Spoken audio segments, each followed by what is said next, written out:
Hello, and thank you for joining us as we celebrate the release of our new report, Attracting Students to the Liberal Arts Through Integrative Curricula. I'm Scott Muir, Director of Undergraduate Initiatives at the National Humanities Alliance.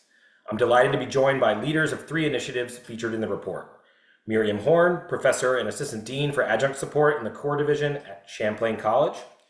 Tracy Leavelle, Director of the Kingfisher Institute for the Liberal Arts and Professions at Creighton University. And Gayle Rogers, Andrew W. Mellon Professor of English and Department Chair at the University of Pittsburgh. Thanks to all of you for joining, and we're very pleased to have Pitt and Creighton as NHA members. We'll hear each of them present their initiatives in just a moment. After that, we'll have time for discussion.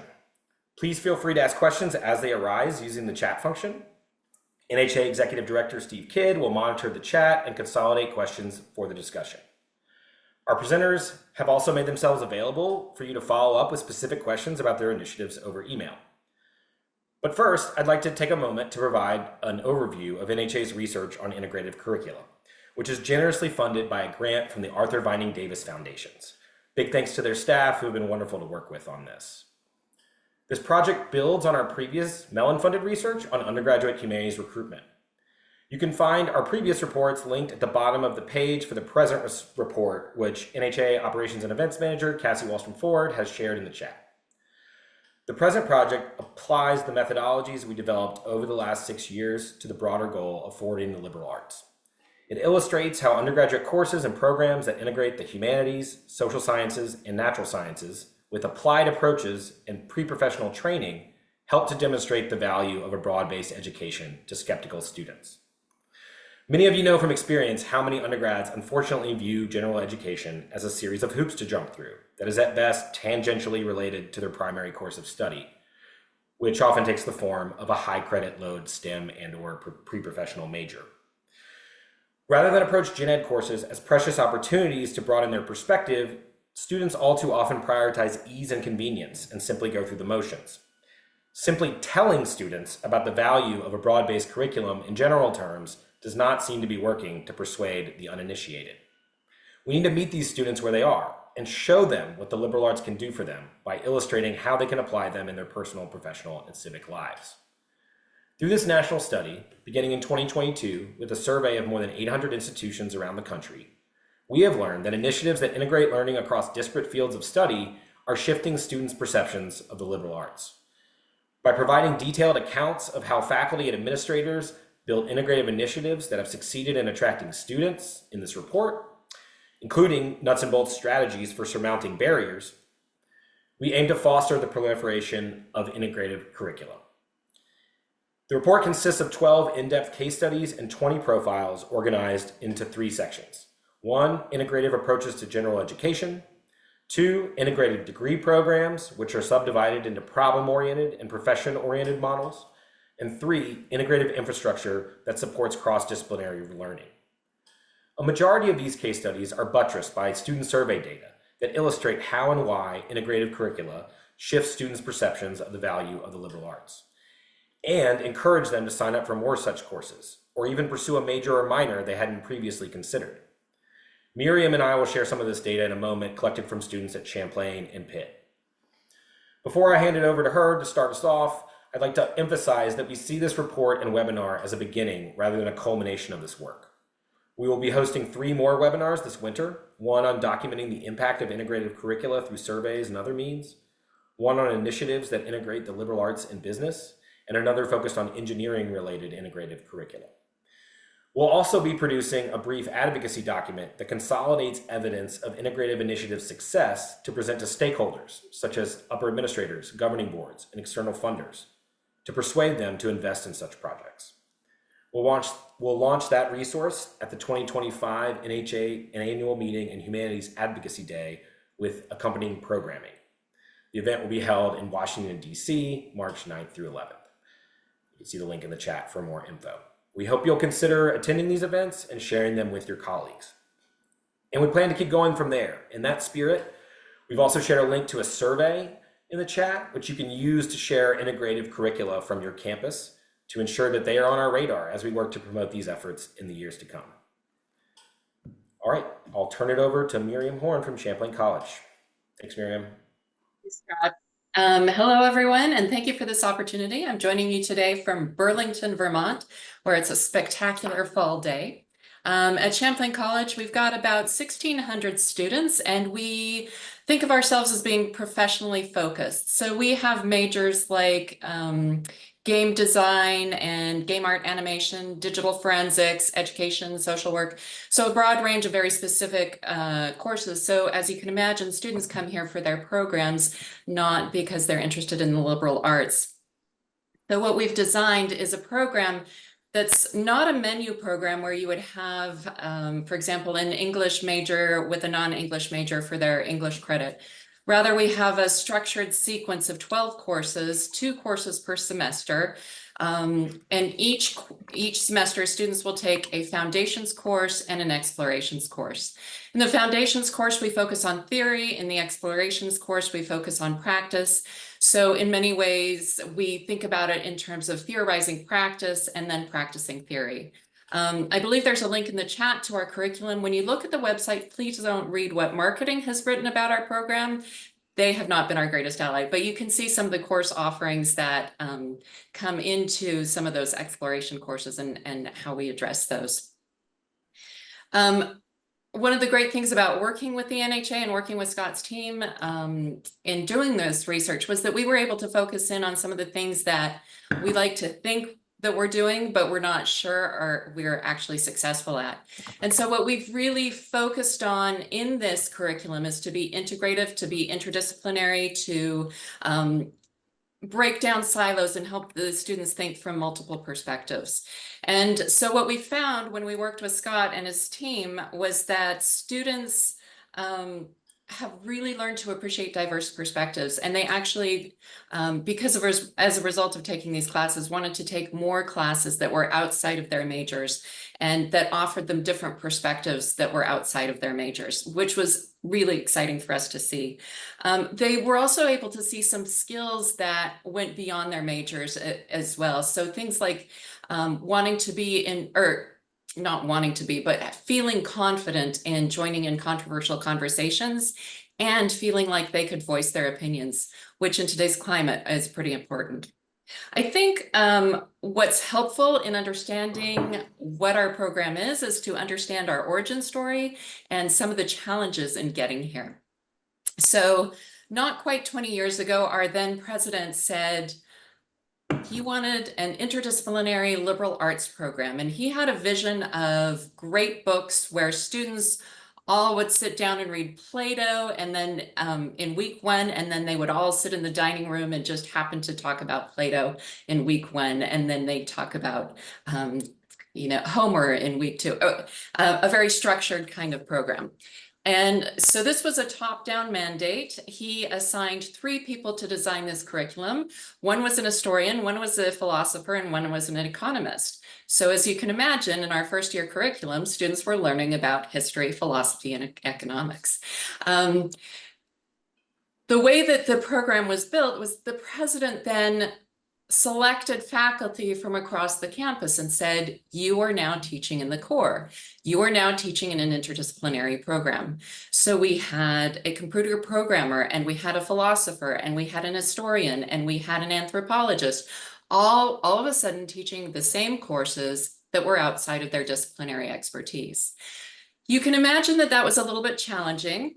We also decided as a curriculum, we would not do traditional lecture-based, we would not have exams, that they would be project-based, that there would be writing, and that there were lots of discussion. And so that was a real transition for a lot of people. This got a little bit better over the years as people became a little bit more comfortable, and we hired new people in who came in expecting this kind of interdisciplinary perspective. But even today, we have some hold-ons who still, want to do their lecture-based classes. The way that we framed it was to start with the self, broaden out to community, the West, and the world. And as you can imagine, there's a nice story to tell with that, but there are some obvious problems in the ways that those are framed, in the ways that they exclude people and include others. We also found that the program or major faculty across campus, especially at the beginning, were not supportive of this program at all. Because even though we were sticking to the 40 hours of liberal arts required by the accrediting body, they felt like we were taking classes away from them. And some of that remains. There's still this antagonism between core and some of the faculty member.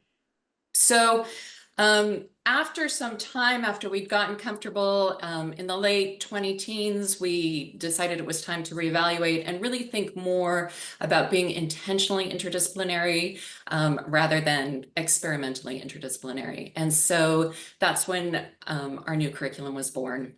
And one of our most interesting challenges with that was, and I'm still not sure why we did this, but we decided to launch it in the fall of 2020 when everyone was figuring out how to teach online for the first time and then teach brand new courses and figure all that out. So we got through that, and what we found is that students are much happier with the more kinds of hands-on work. It's making much more sense to them, as I mentioned in some of the success that Scott's team found. Some of the challenges that we're still finding are that the program was designed by one person. Each course was designed by teams. So there's a little bit of a disconnect in terms of learning outcomes, in terms of how we meet the college competencies. And it's still a little bit problematic for transfer students who are coming in with, for example, a traditional science credit or a traditional English course. We've mostly worked through those challenges, but that still is a little bit of an issue. You know, we're in 2024 today. We look across the country and there are certainly challenges happening in higher education, and we are not immune to them, particularly the economic challenges. And it is expensive to run a program where you have to staff a program that every single student at the college takes the same 12 classes. So we are now approaching core 3.0 as we are thinking about shrinking it from 12 to 5 and redistributing courses in a different way. So that looks to be another interesting adventure. Thank you. Great, thank you, Miriam. And now we'll hear from Tracy Leavelle at Creighton University. Well, it's a pleasure to be here, and I just want to say congratulations on the report. I really look forward to reading more from our colleagues across the country. I'm Tracy Leavelle. I'm the director of the Kingfisher Institute for the Liberal Arts and Professions. We've been operating for almost 6 years as a kind of incubator for integrative approaches to big issues. So the Kingfisher Institute is not situated in any particular school or college. We work with all 9 of Creighton's schools and colleges and all of our campuses. We have a new health sciences campus in Phoenix, for example, where I do most of my teaching. So as the name Kingfisher Institute for the Liberal Arts and Professions suggests, we're already looking for, from the very beginning, we're looking for ways to cross some of those barriers. Our mission, as we explain it, is transcendent perspectives for transcendent problems.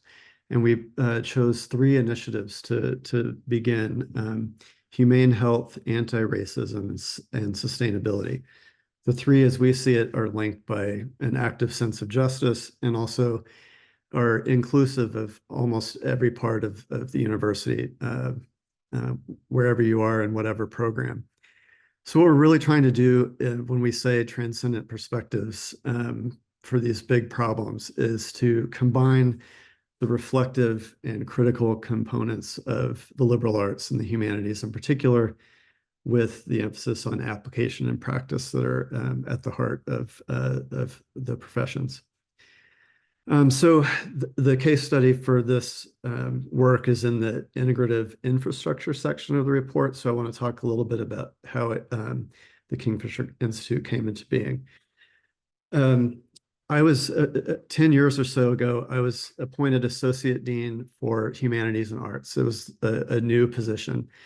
And that gave me a chance to bring together leaders in the humanities. I started with department chairs and people with endowed professorships to bring people together for a conversation about the place of the humanities in a contemporary university.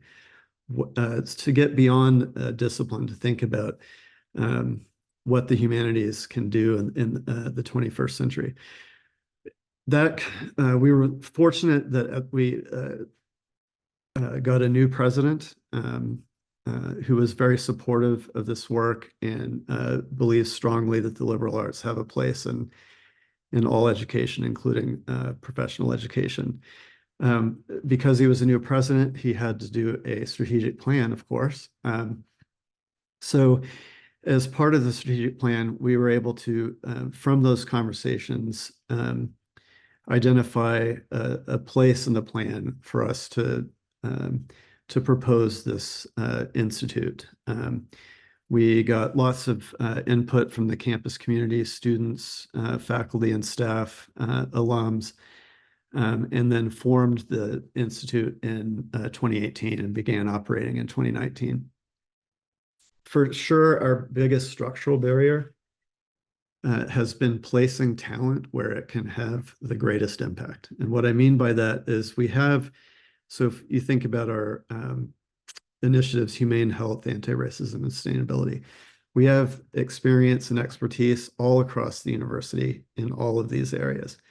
But because of the traditional structures of the university, we often have trouble putting that expertise where it can have the greatest impact on students or in research.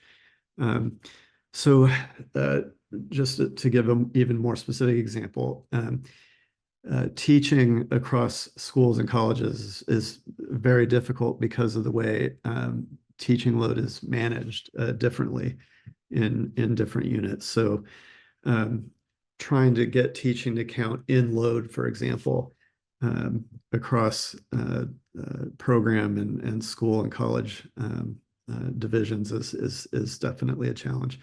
Sometimes we have to just straight up pay people to do the work, right? So I'll give 3 quick examples of some of the ways we've tried to get across some of these barriers. And one is with the Visiting Fellows program that we initiated a couple of years ago. Our first visiting fellow is MK Zerwick. You can find some stuff in the chat links about this. MK Zerwick is a nurse. She's known as Comic Nurse. She's a pioneer in the field of graphic medicine. And she came to both of our campuses here in Omaha and in Phoenix, met with students, faculty, and with the larger community in various ways. And we chose her because she was able to speak, eloquently and about humane health, about healthcare, but to a variety of audiences, including, nursing faculty, for example, but also nursing and medical students and PT and OT students, people in the community, and also students who had already had an interest in the arts. The next one I want to talk about is interprofessional education. So most accrediting bodies in the health sciences require interprofessional education. So in other words, doctors and nurses and OT and PT and dentistry, the students are required to learn how to work together in interdisciplinary healthcare teams. What the Kingfisher Institute has tried to do is introduce humanities-based courses into the IPE curriculum. And one example is a course that we created called Creative Expressions in Healthcare, which has the students write poetry, do personal writing, drawing, and writing for advocacy. And in that class, we always have at least 2 faculty members, one a humanities or arts faculty member, and a clinical faculty member. So that's been really interesting.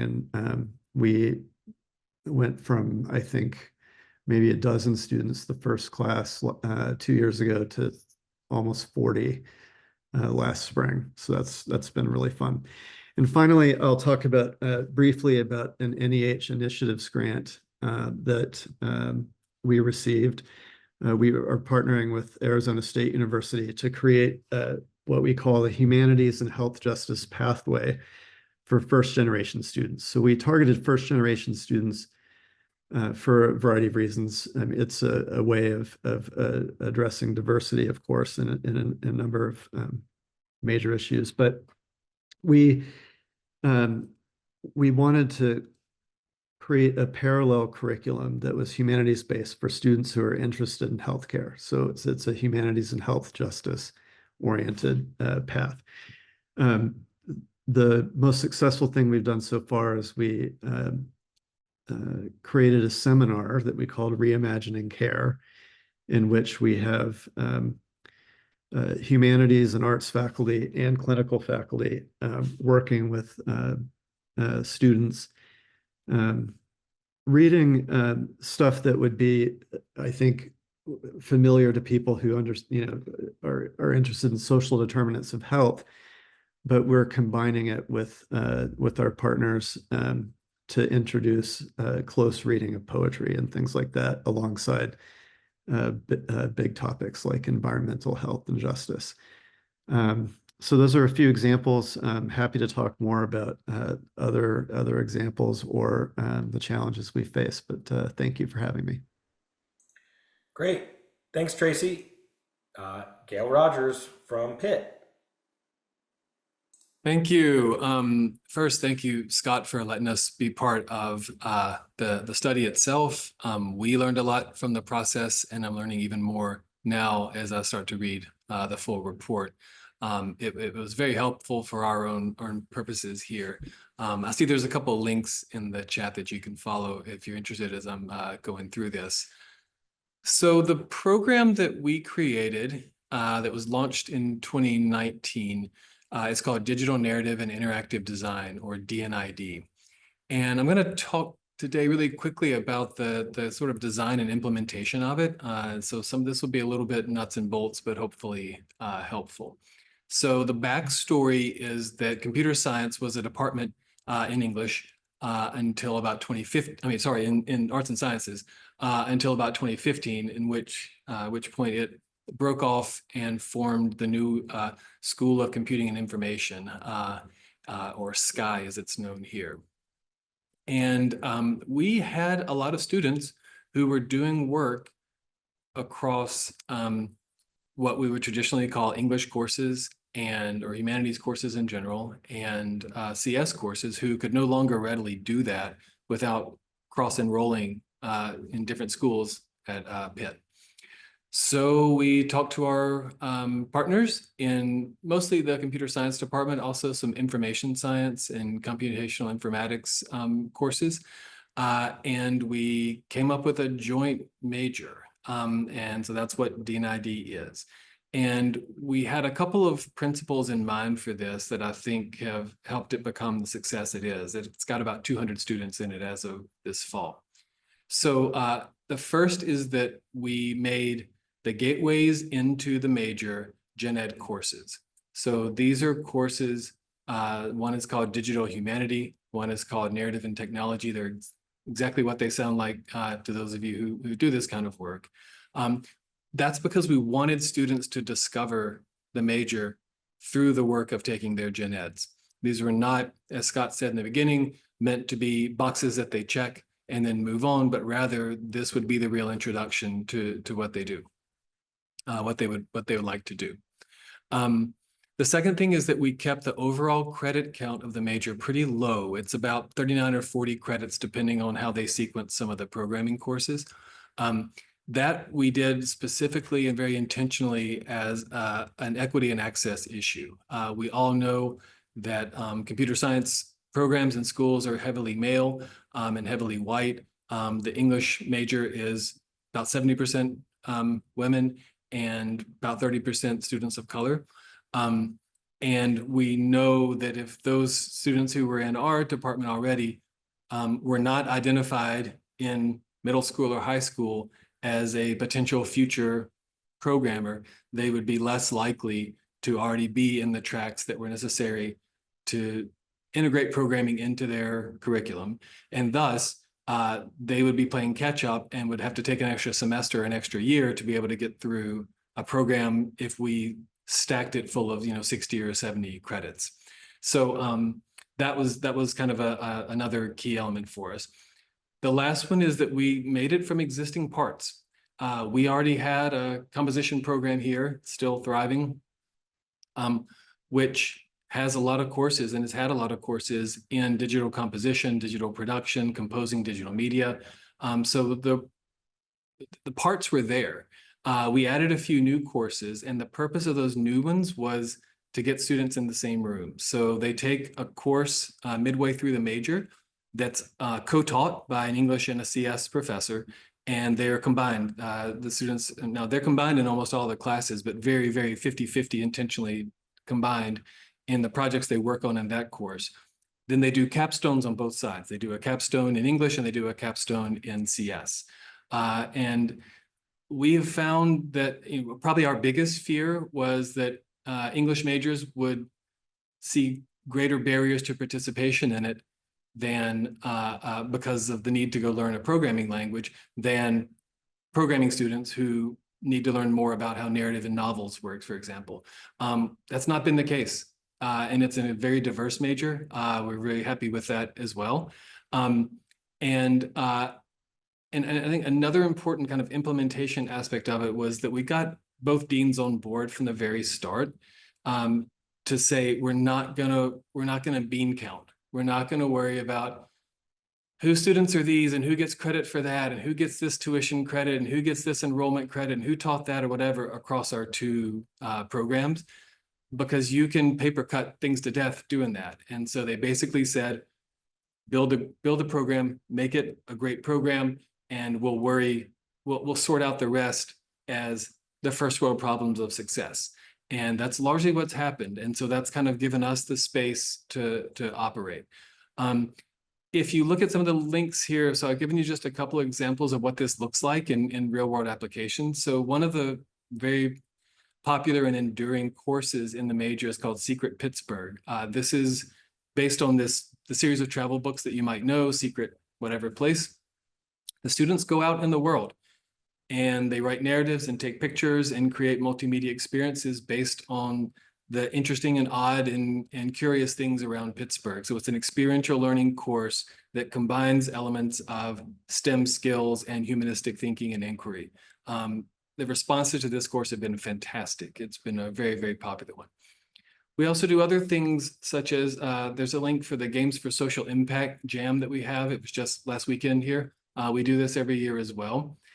What we realized was that we were not looking to or going to attract students who wanted to go make the next Madden NFL, NBA 2K, first-person shooter games. That's not what this major is for.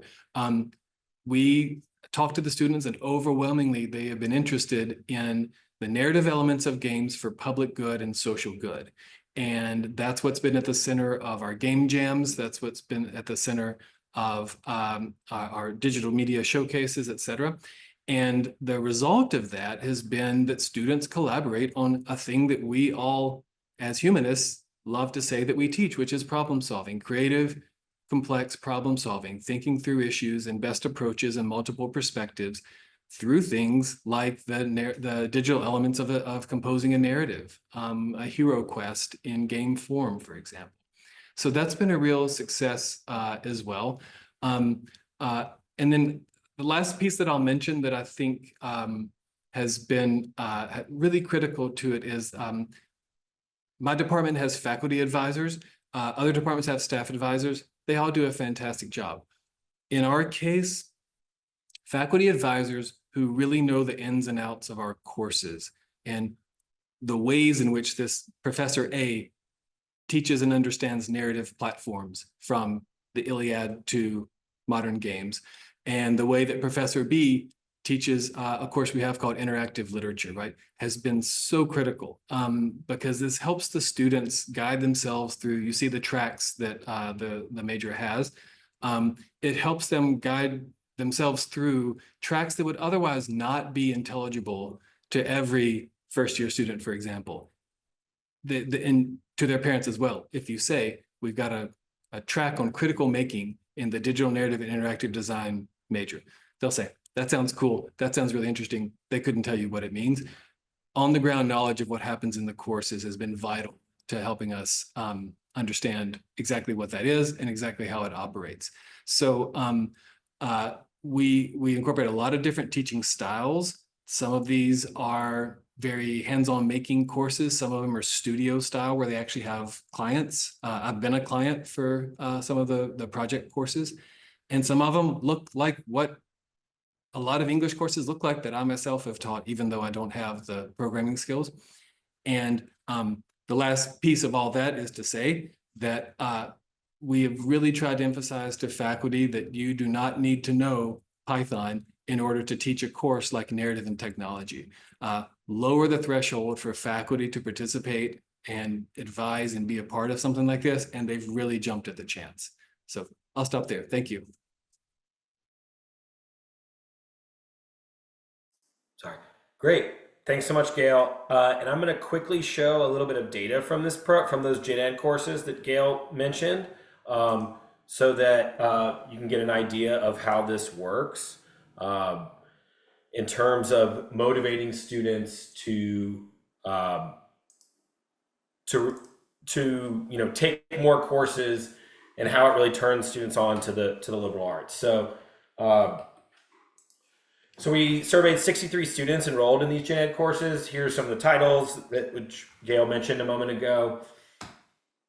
And, so this is a key question for this research project. How did applying concepts from X to Y, how is the sum greater than the parts? So in this case, English to computer science and computer science to English make you think differently about the individual disciplines.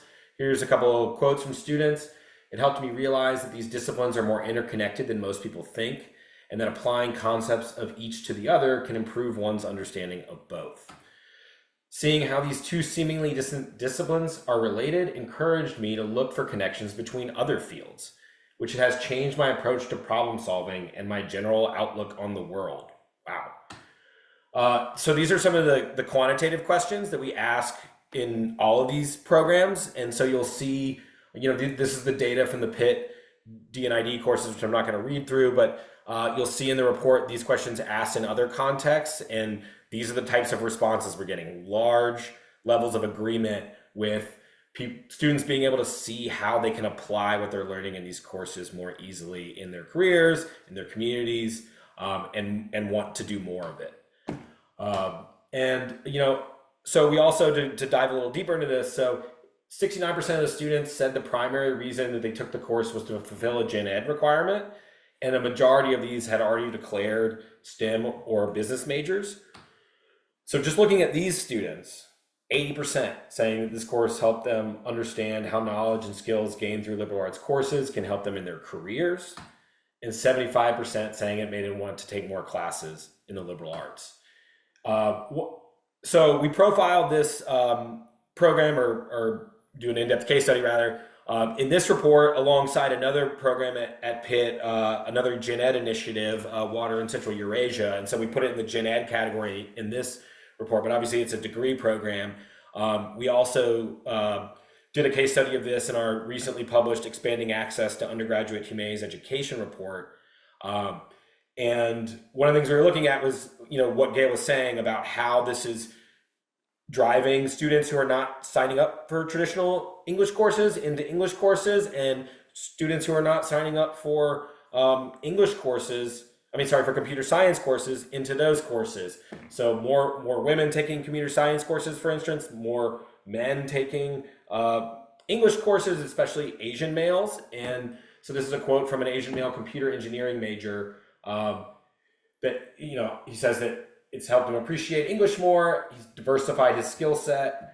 Rather than only computer science skills, I now have some general skills that will appeal to employers. So seeing this as professionally valuable for him. So I'll stop there. And now we can move into the discussion. So let's go ahead and start the questions going. So anybody wants to ask a question, please do so, and we'll get discussing those. I will kick us off with a question for everybody, which is that many in the liberal arts community have noted a tension between these kinds of efforts to connect with other fields of study and forefront applied approaches, and the impulse to defend the integrity and importance of liberal arts disciplines in their own right. So how do you think about this tension in your work, and how do you respond to colleagues who decry the instrumentalization of the liberal arts? Who wants to kick us off? I'm happy to to start. So one of the things that we've tried to do is to encourage people. It's not that I don't believe in or support disciplinary training and expertise. I'm a historian by training, and I'm proud of it. But we've tried to encourage people to, instead of focusing on the tension, to focus on the potential productivity of that that intersection. And I think what Gayle was just sharing with the ID program is a great example of that. It's something, it's generative. It's not limiting in any way whatsoever. Great. Gayle or Miriam, you want to take this up? I agree completely. I have concerns about the premise of those questions when they come to me, and some of my colleagues do ask questions like that, which is to say, the applications of any course, humanities or STEM, lie in what students do with them, and that's not really something we control.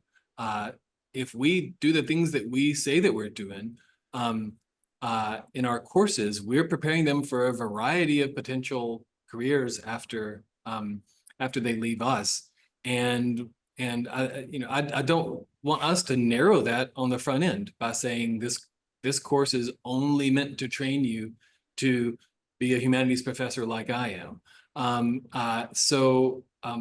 We had the examples already of what students were doing.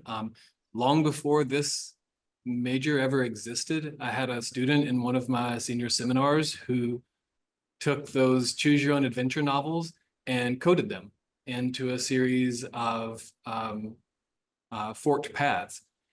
And we talked extensively about narrative platforms and how they operate, and how decision-making in them is vital, no matter what the platform is.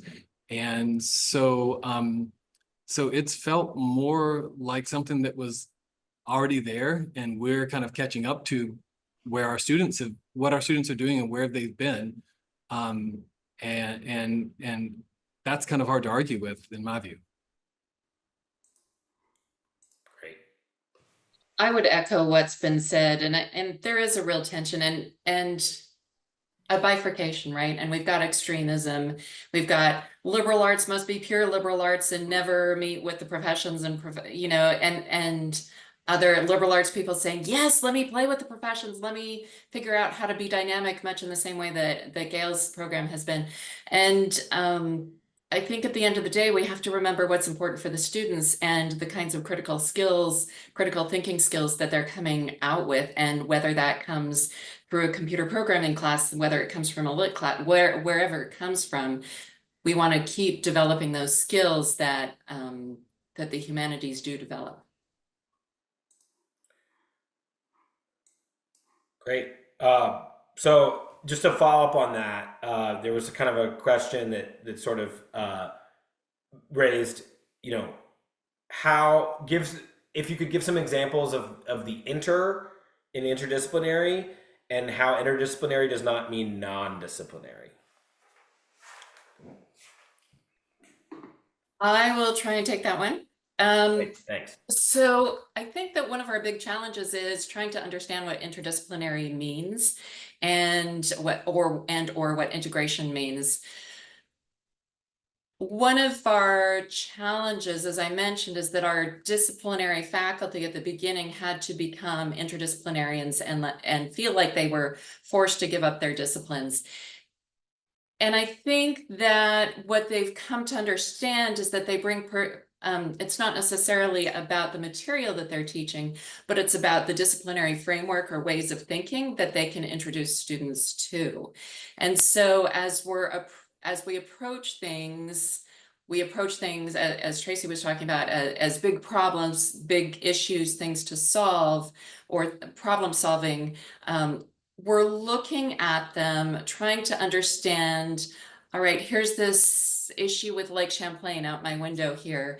What would an environmentalist say about this? What would a politician say about this? What would a programmer say about this? And trying to bring all of those lenses together in order to more effectively solve a problem than just from one disciplinary perspective.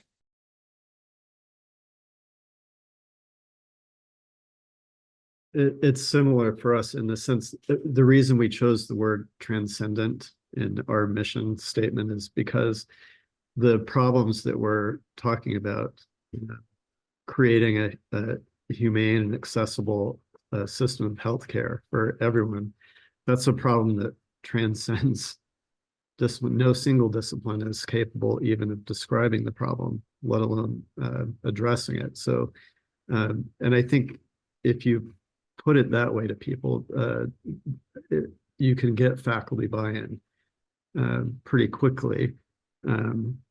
I'd say it takes a little more work with the students to develop their understanding of both discipline and interdisciplinarity. Yeah. So this faculty buy-in question came up, so I want others to chime in on that. I'll also just say that as a religious studies scholar by training, this isn't maybe as new and unusual as sometimes we make it out to be. I mean, in my training, it was history, social science methodologies, and anthropology, ethnography. So, quantitative and qualitative social science methodologies. And I think a lot of scholars in the liberal arts do this kind of crossing of boundaries. Maybe that's a little bit more closer to home.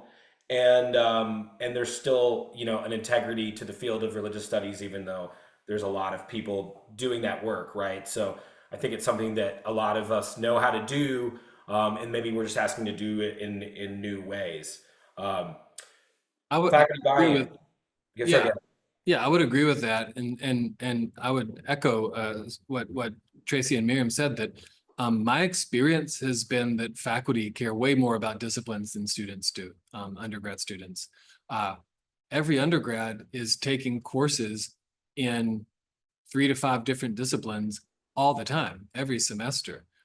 They don't have the same kind of investment in disciplinary boundaries as faculty who belong to a department and wonder, oh no, is that department next door to mine teaching my material or my methods or stealing our proprietary in that way. Students are interested in problems and complexity and really, really thick description in a lot of different forms. And so if we meet them where they are, it's going to necessarily require a lot of tools. And I don't think, I've never seen a student really be territorial about that. So I think it's part of us just letting our guards down and understand that it comes out of nobody's pocket to teach and use and apply methods from multiple sources. As you were saying, I mean, this is what we all regularly do and did from day one of grad school too.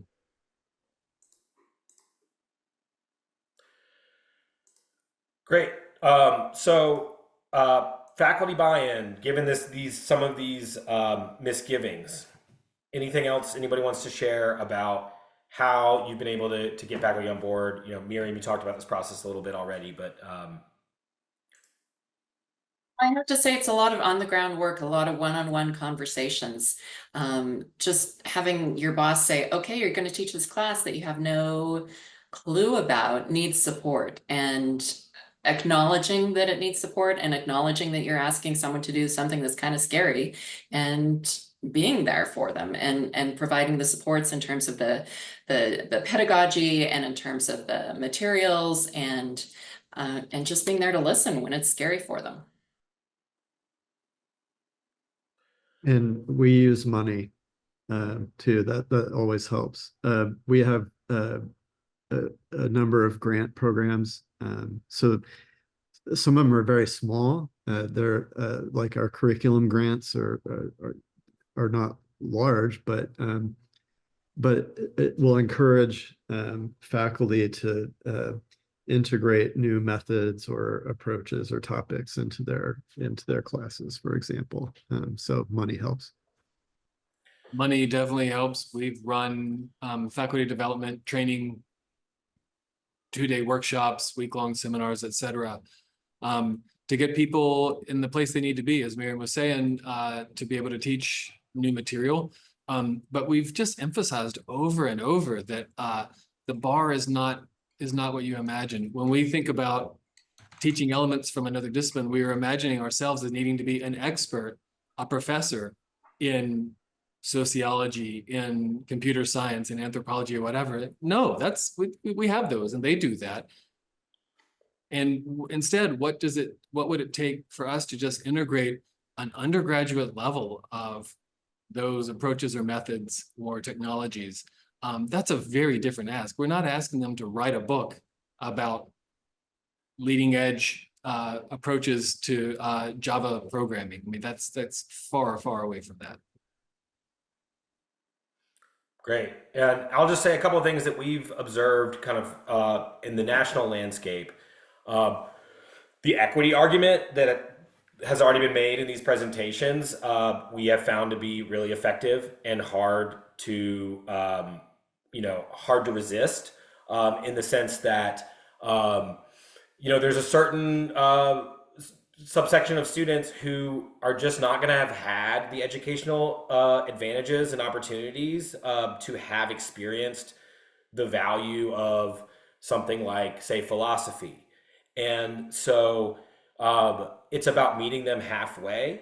And so, for example, we profile a couple of applied ethics programs that make it really clear to them what they can do with philosophy.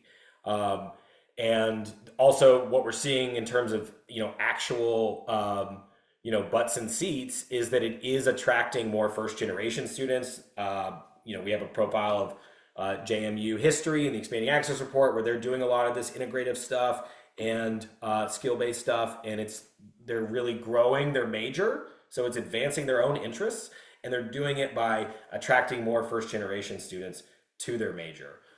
So it's about building bridges, and that the other thing, I think Gayle's department shows, for instance, is when you allow some of your faculty, it doesn't have to be all. Not everybody has to like this stuff, right? But when you empower the faculty who want to do this kind of integrative work to do it, it's a rising tide that raises all boats and has stabilized, the traditional programs in the English department in this case as well.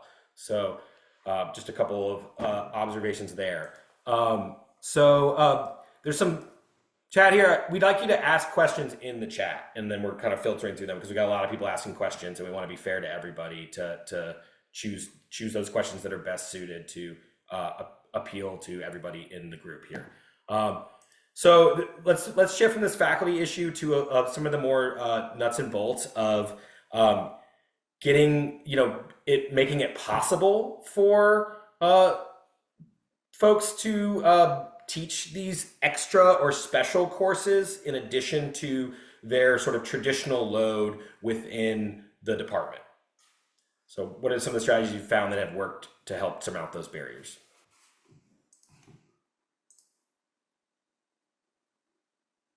Would you say that again? Yeah. I'll read the question verbatim. An issue we have is the complication of, quote, releasing faculty from high enrollment department courses to teach something extra or special. Could you talk about some of the ways you helped overcome this hurdle?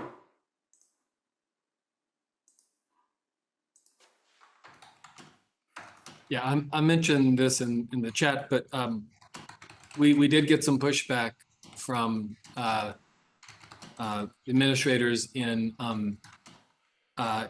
CS and information science, because they're used to having their faculty teach large classes, and thus, a small 19-person, 22-person course cross-listed with English seems like a very specific assignment. So it involves some horse trading among deans. Luckily, ours have been willing and positive about that.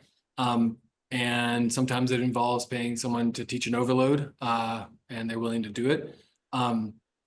But Scott, to your question about, surfacing the faculty who might be interested or eligible to do this. So I'm a department chair. I see everyone's materials at the end of the year.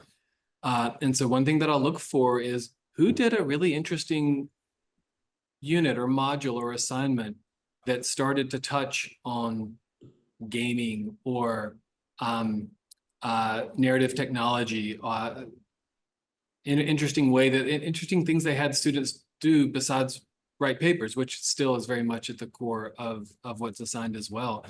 And just trying to take that and develop that into the skills that can enable them to teach other courses. And the response for that's been pretty positive, because these courses are very high demand, over-enrolled courses. And so most faculty go where the students are when it comes to, if you know a course you're going to teach is going to fill, that seems like a good thing in pocket, rather than, oh no, is my advanced, very specific niche elective going to make this term? And our deans are pretty tight about canceling low enrollment courses. So there's been a kind of natural attractant there.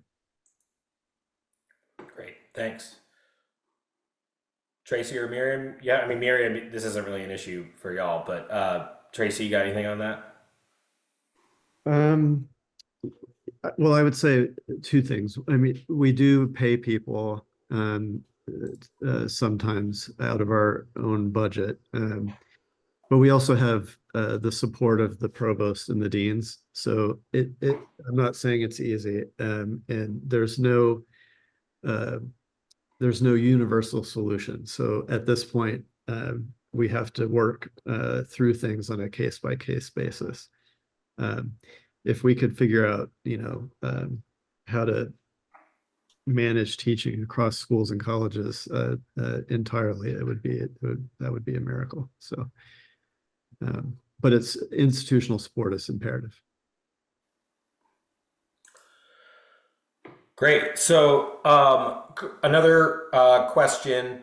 I'm going to kind of address two questions here and then invite y'all to pick up on them as well. So there was a question about, have you done anything with foreign languages? So we do have some examples in the report of a certificate for health and human services at Ramapo College, which has been very successful in not only getting especially nursing students to sign up for for certificate, but then going on to the minor and major as well, as they learn about everything that it goes on in the Spanish department beyond just learning the language. And we also have an example in there of a sustainable community food systems program at the University of Hawaii, Oahu, that involves learning Native Hawaiian as part of that. We've also been learning about more examples there from our MLA colleagues, and they're doing some really exciting work to highlight those approaches too. And I'll be doing a session at the MLA this year with some of those colleagues as well. And so the question about minors, I was going to invite you to respond to first, Tracy. Have you created minors using this approach, or has it just been individual courses? Could you maybe share a little bit about the minor that you worked on in the history department first, kind of leading up to this work, and then maybe anything else that fits the bill? So some of this, our undergraduate population is overwhelmingly pre-professional. So even within the College of Arts and Sciences, more than half of the students arrive, probably closer to 2/3 arrive with an intention of pursuing a career in healthcare. So when I was department chair in history, I had an opportunity to hire a new faculty member, and my colleagues and I decided that we should hire someone in the history of medicine, which seemed kind of like a no-brainer, right? Because so now that faculty member has helped us build a science, medicine, and society minor that is interdisciplinary. It's humanities and social sciences. And it's incredibly popular. And it definitely attracts students to courses that they would not take otherwise, because they wouldn't see them as part of their pre-professional track. So that would be an example. I'll also just add that we've seen programs succeed in starting small and then building up from there. So, for instance, we profile sustainability now major or sorry, a minor at Loras College that started as just a grant that they were able to get to create some new courses, then became a certificate, and then became a minor, and now they're trying to build out the major. So we've heard that story multiple times. So minor can be a good place to start and then build up from there. I think Okay, you go make an ahead. excellent point there, which is that almost every department on this campus started as a course. Somewhere in the past, Wow, yeah. someone started teaching an English course that was on film.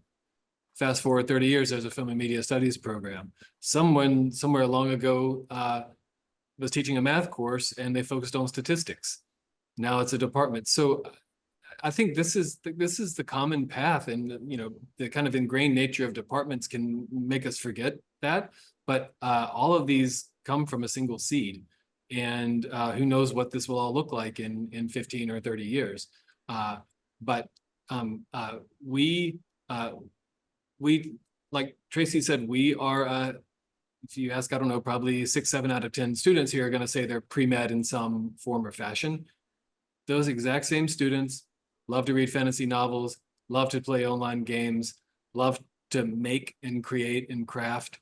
And if we can't give them an integrated curriculum to do that, then we're kind of missing the holistic experience that we say we're trying to give them as students in a liberal arts context. Great. And Gayle, what you're talking about, I think, is you're talking about high impact educational practices. And we know that those work. Students learn more, they like it more, they'll come back for more if we give them the high impact educational opportunities. I mean, it's clear.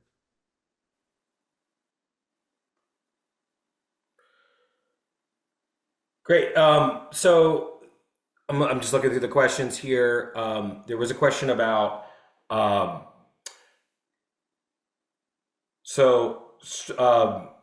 okay, it says, based on what you're seeing across institutions, how critical do you think it is or isn't to have faculty structurally distinguished within a department or institute versus just having a single coordinator pulling people in ad hoc for an interdisciplinary course here or another time?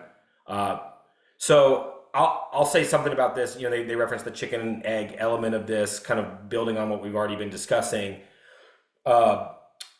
We've seen this work really well. So one of the programs that we highlight in the report is the sustainability major at San Diego State University, which is an affiliate faculty model. There's only one faculty member who has any kind of official role associated with that program. They are in the geography department. They get one course release to be the faculty director for this program, and everybody else is just affiliated with it. And the courses that have been roped in to this sustainability major, which is basically a liberal arts alternative to the environmental science major, are courses that existed in many cases, right? So in many of our disciplines, we're teaching courses that have to do with environmental sustainability and climate change. And so it's just creating a fairly, bare bones umbrella to put these things together under a single degree program. And that has been, kind of the easiest way to get something started in many cases. Any of our panelists want to sort of address this question of the other question about it, which is, I think, a really important one, is like, how do you keep them from being vulnerable to a departure of a key faculty member?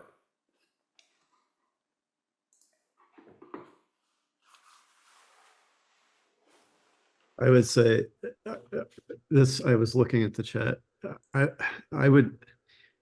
We're trying to build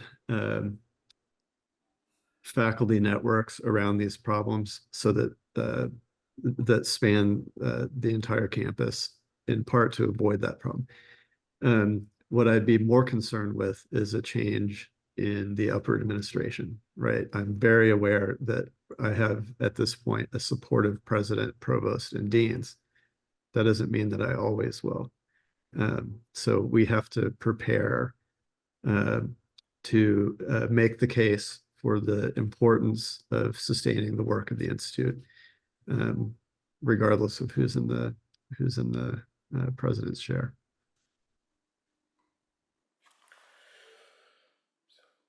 So I'm just seeing more questions on this, interdisciplinary. Oh, I see that we're out of time. Another way that it seems like a lot of people are having trouble getting their heads around sort of the how do you build this new interdisciplinary thing? And we've also seen humanities centers, for those of you who are fortunate enough to have a humanities center on your campus, play a role in this and being an umbrella for an interdisciplinary minor. But thinking creatively about the ways that you could connect teaching around applied subjects or related to professions in disciplines that are already doing those things or already interested in doing those things is another way to approach this. So we are out of time. I want to say a huge thank you first to our panelists, for their wonderful presentations today and the discussion, but mostly for their incredible work that they're doing on their campuses to forward the liberal arts and attract more students to the disciplines of the liberal arts through these bridges that they're building. We thank all of you for coming and joining us here today. We hope that you will stay tuned as we will be announcing more webinars in the future, and also digging further into this topic at the NHA annual meeting. And please, if you have things to share, I've been seeing some things about that in the chat. Please use that Google form we shared to tell us more so that we can make sure that we're aware of the integrative work that you're doing on your campuses.